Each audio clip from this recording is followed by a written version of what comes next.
श्री कृष्ण ने अंगराज कर्ण को उसकी असली पहचान बता दी थी। ये हकीकत जानकर कर्ण को गहरा आघात लगा था। कृष्ण ने उससे आग्रह किया कि वो पांडवों से मिल जाए और कौरवों का नाश करे, लेकिन वो नहीं माना। वो भी मजबूर था। वो अपने भाइयों के लिए अपने मित्र को धोखा नहीं दे सकता था। श्री कृष्ण वापस हस्तिनापुर लौट आए। उन्होंने देवी कुंती को पूरी बात बताई। उन्होंने कुंती से ये भी कहा कि युद्ध से पहले पांडवों को कर्ण की सच्चाई पता नहीं चलनी चाहिए। कुंती ने रोते हुए कहा, प्रभु, ये कैसी विडंबना है। युद्ध में अब पांडव जीतें या कौरव, हार तो मेरी ही होगी ना। अपने बेटे को अपनी आंखों के सामने मरता देखने से अच्छा है युद्ध से पहले ही मैं अपने प्राण त्याग दूं। कृष्ण ने कुंती को शांत करके कहा, देवी, ये समय हमें कर्ण को समझाने का है। कर्ण शायद मेरी बात नहीं मानेगा, मगर एक मां की बात वो अवश्य मानेगा। कुंती ने कहा, प्रभु, कर्ण हमारी बात नहीं मान रहा। इसमें कर्ण का कोई दोष नहीं, सारा दोष मेरा ही है।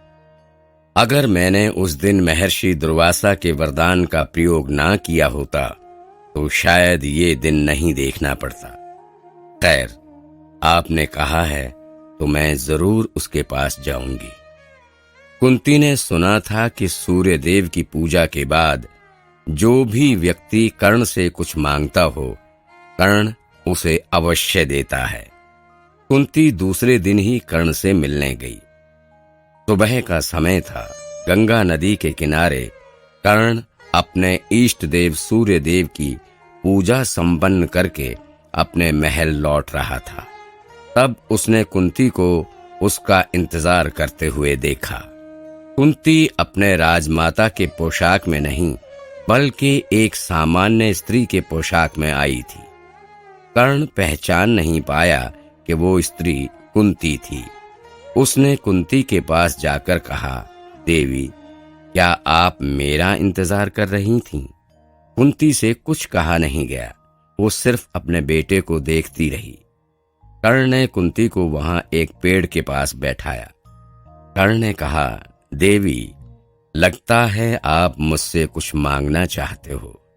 कुंती अपना मुंह फेर कर रोने लगी। ये देखकर कर्ण ने कहा, देवी, आप इस तरह रोइए मत। लगता है आज तक भगवान की कृपा से आपने किसी से कुछ नहीं मांगा, इसीलिए आज आपको मुझसे कुछ मांगने में इतनी आपत्ति हो रही है। अगर ऐसा ही है तो आप मुझे अपना बेटा समझकर आदेश दीजिए। कुंती ने कर्ण की तरफ देखा। उसने कहा, अगर मां अपने बेटे से कुछ मांगेगी तो बेटा उसे देगा क्या? कर्ण ने कहा, आपका ये बेटा अपने प्राण तक दे सकता है देवी, लेकिन एक विनती है। आप मुझसे कोई चीज मांगें उससे पहले मुझे अपना परिचय तो दीजिए। कुंती ने कहा, बेटा, तुम मुझे नहीं जानते, मगर मैं तुम्हें अच्छे से जानती हूँ। तुम्हारे माता पिता को भी जानती हूँ। बड़े धन्य हैं वे लोग जिसे तुम जैसा बेटा मिला है। कर्ण ने कहा, सही कहा आपने देवी। मैं उनके यहाँ जन्म लेकर नहीं आया, इसी गंगा नदी के किनारे मिला था। मुझे जन्म तो किसी और ने दिया, किसी ऐसी महारानी ने जिसे अपने बेटे से बिल्कुल प्रेम नहीं था। कुंती ने कहा, नहीं बेटे, ऐसा नहीं है। वो आज भी तुमसे इतना ही प्रेम करती है। तुम उसकी मजबूरी नहीं जानते होंगे, इसीलिए ऐसी बातें कर रहे हो। कर्ण ने कुंती की तरफ देखकर कहा, आप कैसे जानते हो देवी कि मेरी माँ कौन थी? कुंती ने धैर्य रखकर कहा, अंगराज कर्ण, तुम्हारी असली माता राधा नहीं बल्कि मैं हूं। कर्ण को आश्चर्य हुआ। उसे यकीन नहीं हो रहा था कि खुद राजमाता कुंती उससे मिलने आई है। कर्ण कुंती से थोड़ा दूर चला गया और कुंती को हाथ जोड़कर कहा, राजमाता कुंती को मेरा सादर प्रणाम। आश्चर्य की बात है कि हस्तिनापुर के राजकोष में ऐसी कौन सी चीज का अभाव हुआ कि महारानी कुंती को इस सूत पुत्र के पास आना पड़ा। कुंती ने कहा, कर्ण, तुम्हारा इस तरह कठोर भाषा में बोलना सही है। मैं ही तुम्हारे हर दुख का कारण हूँ, मैं स्वीकार करती हूँ, लेकिन केवल एक बार तुम मेरी तरफ देखकर मुझे माँ कहकर पुकारो। कर्ण ने कहा, यह असंभव है राजमाता, आप पांडवों की माँ हैं, मेरी माँ नहीं। मैं तो एक ही माँ को जानता हूँ जिसने बचपन से ही मेरा लालन पालन किया। उसी के कारण मेरा नाम राधे रखा गया। उसके अलावा किसी स्त्री को अधिकार नहीं कि मैं उसे माँ कहकर बुलाऊं। कुंती ने रोते हुए कहा, ऐसा मत कहो बेटा, तुम मेरे और सूर्य देव के बेटे हो, तुम पांडवों के बड़े भाई हो, तुम राधे नहीं कुंतीये हो। कर्ण ने कहा, बस करो राजमाता, ये सत्य मैंने कल भी किसी के मुख से सुना हुआ है।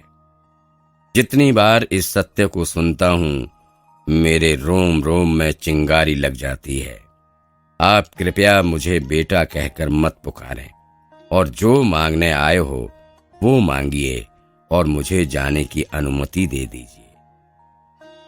कुंती ने कहा, दानवीर कर्ण, तुमने दान दिया है, लेकिन क्या इस अभागिन मां को दान दे पाओगे? कर्ण ने कहा, राजमाता, अगर वो चीज मेरे पास होगी तो अवश्य ही दूंगा। कुंती ने कहा, ठीक है, आज दानवीर कर्ण से ये मां अपना खोया हुआ बेटा मांगती है, मुझे मेरा कर्ण लौटा दो अंगराज। कर्ण ने कहा, माफ करना राजमाता, आप जो मांग रही हैं वो मेरे पास भी नहीं है, क्योंकि जिस दिन मेरी उस मां ने मुझे नदी में बहा दिया था उसी दिन कर्ण का अस्तित्व मिट गया था। अब तो सिर्फ ये राधे ही जीवित है। कुंती पुत्र कर्ण तो कब का मर चुका है, आप कुछ और मांग लीजिए। कुंती को बहुत दुख हुआ, वो फूट फूट कर रोने लगी। कर्ण के पास जाकर उसने कहा, बेटा, तुम मेरी मजबूरी जानते हुए भी मेरा त्याग कर रहे हो। क्या तुम्हें नहीं पता कि तुम्हारा जन्म किस हालत में हुआ था? कर्ण ने कहा, राजमाता, एक गम हो तो भूल भी जाता, लेकिन हस्तिनापुर ने बारंबार मेरे घावों को ताजा किया है। एक बार के लिए मैं अपने जन्म को भूल जाऊं, लेकिन वो कैसे भूल जाऊं कि हस्तिनापुर ने मुझे सूत पुत्र कहकर मेरा अपमान किया था। उस दिन आपका ये मातृत्व कहाँ गया था, जिस दिन गुरु द्रोणाचार्य और गंगा पुत्र भीष्म पितामह ने भरी सभा में सूत पुत्र कहकर मुझे मैदान से बाहर निकाला था। उस दिन आपका मातृत्व कहाँ गया था, जब अर्जुन और भीम मुझे सूत पुत्र कहकर मेरी हंसी उड़ा रहे थे? क्या उस दिन आप उनको ये नहीं कह सकती थी, इस तरह अपने बड़े भाई का अपमान मत करो? क्या उस दिन आप ये नहीं बता सकती थी कि कर्ण राधे नहीं बल्कि कुंतीये है? कर्ण की बातें कुंती के हृदय में कांटे की तरह चुभने लगी, लेकिन वो कुछ नहीं कह पाई। कहती भी क्या? कर्ण ने अपनी जिंदगी में जितने दुख सहन किए हैं उन सब के कारण राजमाता कुंती ही तो थी। कर्ण ने कहा, माफ करना राजमाता कुंती, मैं भी फिजूल बातों को याद करके आपका समय व्यर्थ कर रहा हूं, क्योंकि अगर सच में आप मुझे अपना बेटा मानती तो इस तरह सबसे छुप कर नहीं आती, बल्कि हस्तिनापुर के राज दरबार में सबके सामने मेरी असली पहचान करवाती। लेकिन मैं भी मूर्ख हूं, इतनी सी बात भी समझ नहीं पाया कि इस समय आप मुझसे मेरा परिचय करवाने नहीं बल्कि अपने पांडवों की भीख मांगने आई हैं। कर्ण ने कुंती की तरफ देखकर पूछा, कहिए राजमाता कुंती, यही मांगना चाहते हैं ना आप? कुंती ने कहा, कर्ण, एक माँ की वेदना तुम कभी नहीं समझ पाओगे। मैं तुम्हें अभी भी कहती हूँ कि मेरे साथ हस्तिनापुर चलो। तुम हस्तिनापुर के राजा बनने के अधिकारी हो। कर्ण ने मुस्कुरा कर कहा, देखिए राजमाता, कैसी किस्मत है इस अभागन बेटे की, जिसने जीवन भर सूत पुत्र के नाम से अपमान सहन किया, उसे आज दूसरी बार हस्तिनापुर के राजा बनने का न्योता मिला है। विधाता ने भी अजीब लेख लिखे हैं। लेकिन माफ करना देवी, आप जो आशा लेकर यहाँ तक आई हैं, वो आशा पूरी नहीं हो सकती। मैंने कुंती का रास्ता बहुत पीछे छोड़ दिया, अब तो सिर्फ राधे ही बचा है, और इस राधे के सिर पर दुर्योधन जैसे बहुत लोगों का कर्ज है। इसे उतारने के लिए मैंने मेरा जीवन समर्पित कर दिया है। अब वापस कुंती बनकर मैं अपनों को धोखा नहीं दे सकता। और रही बात आपको दान देने की, अंगराज कर्ण का नियम है कि उसके पास आने वाला कोई भी व्यक्ति खाली हाथ नहीं जाता।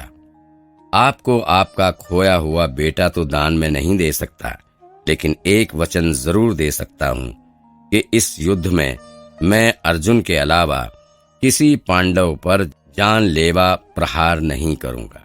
आप अगर सच में मुझे अपना बेटा मानती हैं, तो मैं आपको ये भी वचन देता हूं कि युद्ध से पहले भी आप 5 बेटों की मां हैं, और युद्ध के बाद भी आप 5 बेटों की मां रहेंगी।